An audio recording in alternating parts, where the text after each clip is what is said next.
Esperando se encuentren de lo mejor, daremos inicio a nuestra cápsula informativa número 3 en cuanto a nuestra materia de el derecho penal.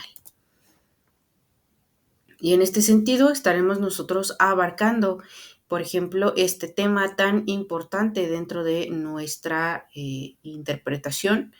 Nuestra legislación nos pide siempre que nosotros tengamos una amplia interpretación en cuanto a la aplicación de la ley y en esta materia, pues no es la excepción. La interpretación de la ley penal vamos a abarcarlo desde el punto general, desde que interpretar es una actividad intelectual por la que se busca y descubre el sentido de la norma con el objeto de aplicarla al caso concreto.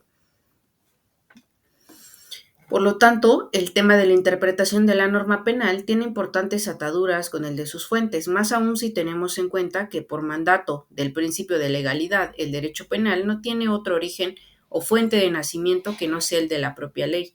Según Oneca, la interpretación es el verdadero e integral acatamiento a la ley.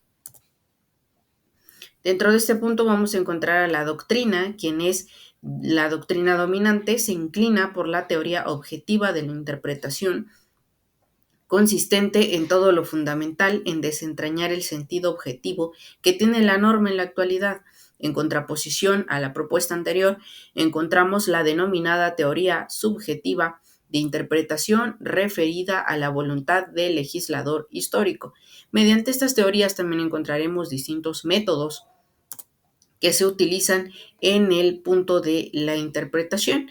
Y para tener claros, pues esta pequeña diapositiva nos da un pequeño resumen sobre los fines de la interpretación.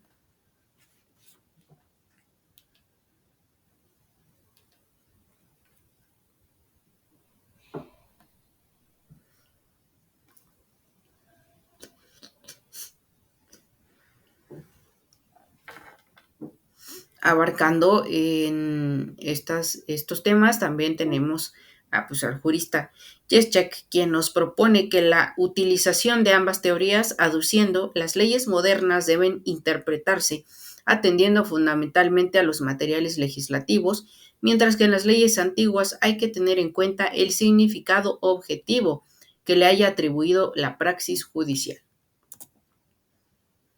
Por otra parte, en cuestión inherente al concepto de interpretación es la relativa al lenguaje. El derecho se expresa por medio del lenguaje escrito, es decir, a través de signos que poseen un significado convencionalmente admitido. Así pues, vamos a encontrar también en atención a su origen, la interpretación puede ser auténtica, judicial y privada. Por los métodos o medios que utiliza, puede ser gramatical, histórica, lógica o teológica y sistemática. En las cuestiones que tratan sobre su origen, estaremos encontrando en el primer punto, que es auténtica. Esta es dada por la propia ley, bien que sea otro precepto contenido en el mismo cuerpo legal, es decir, contextual, o bien que por otra ley posterior a la que se trate de interpretar, es decir, la ley posterior. En el segundo, que es el judicial, obviamente es la que realizan los órganos jurisdiccionales en el momento de poner solución a los conflictos que ante ellos han sido planteados, independientemente de que pertenezcan al ámbito municipal, estatal o federal. En el origen privada, pues también llamada doctrinal, es producto de los juristas científicos que se hace o expresa a través de sus libros, manuales o monografías, artículos o ensayos científicos sobre lo jurídico.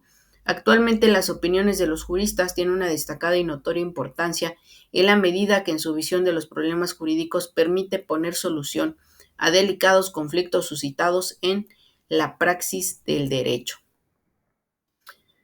Eso es en cuanto a la sección de interpretación de acuerdo a su origen. A los métodos utilizados vamos a encontrar las fuentes que son reconocidas, en este caso como la gramatical, que también se le denomina lógica o literal y constituye el primer grado y la forma más simple de interpretación.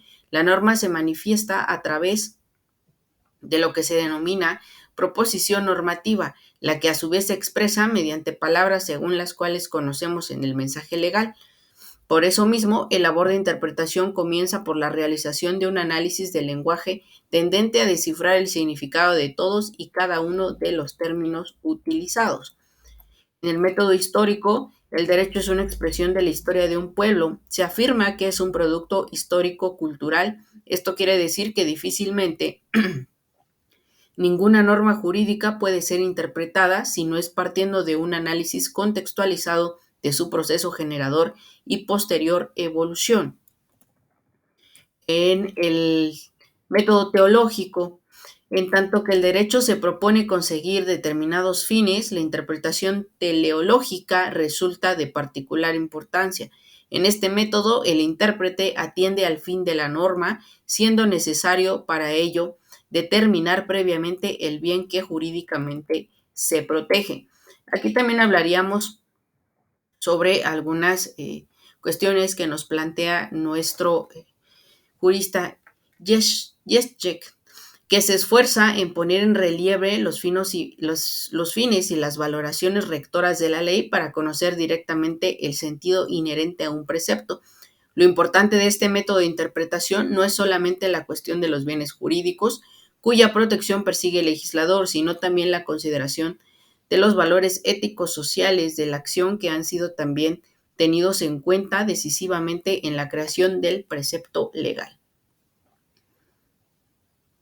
Y para llegar al último punto sobre esta metodología sistemática o sistemático, es la interpretación hecha bajo el método denominado sistemático, la que busca el sentido de los términos legales a partir de su ubicación dentro de la ley y su relación con otros preceptos, siempre desde la perspectiva de la necesaria coherencia del ordenamiento jurídico.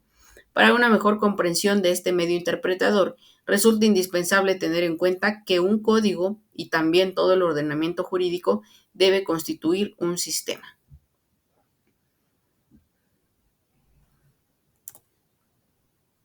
Ahora bien, de acuerdo a los principios rectores de la interpretación, los reconocidos y de los que daremos un pequeño contexto sobre estos principios son los que presentamos en esta diapositiva. Y en el inciso A estaremos hablando del principio jerárquico, que es en el ámbito de la interpretación jurídico-penal.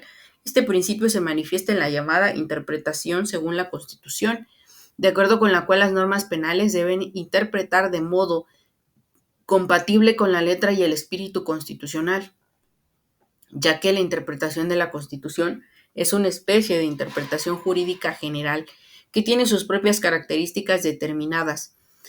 Estas por la naturaleza del objeto que interpreta. En el siguiente, en el inciso B, el principio sobre la vigencia. Este principio obliga a entender que entre dos interpretaciones del mismo precepto o complejo de preceptos es preferible aquella que da valor al contenido dispositivo de las palabras de la ley respecto de aquella otra que se ve forzada a negárselo. Y C, el principio de unidad sistemática, que se le entiende como un desarrollo y complemento del principio anterior, obliga al reconocimiento de validez simultánea de todos los preceptos que componen un determinado ordenamiento jurídico. En el inciso D, el principio dinámico, se tiene en cuenta las constantes transformaciones y mutaciones del mundo real, por eso se dice que se expresa la influencia del cambio en el contexto sobre el sentido del texto legal. Y en el inciso C estaríamos hablando que el principio de libertad interpretativa se suscribe en la idea de que todo dirigismo interpretativo tiene una raíz autoritaria y es contrario tanto a la libertad inherente a toda investigación científica como a la discusión abierta en torno a los valores característicos del Estado democrático. Que claro, esto no ha sido así siempre, porque la historia del derecho en general y el derecho penal en particular consigna graves momentos en los que intentar interpretar la ley alcanzaba las recriminaciones más ofensivas, como en algunos sentidos explicaba Beccaria. Y con esto vamos culminando los temas correspondientes a nuestra cápsula informativa. Nos vemos en la siguiente.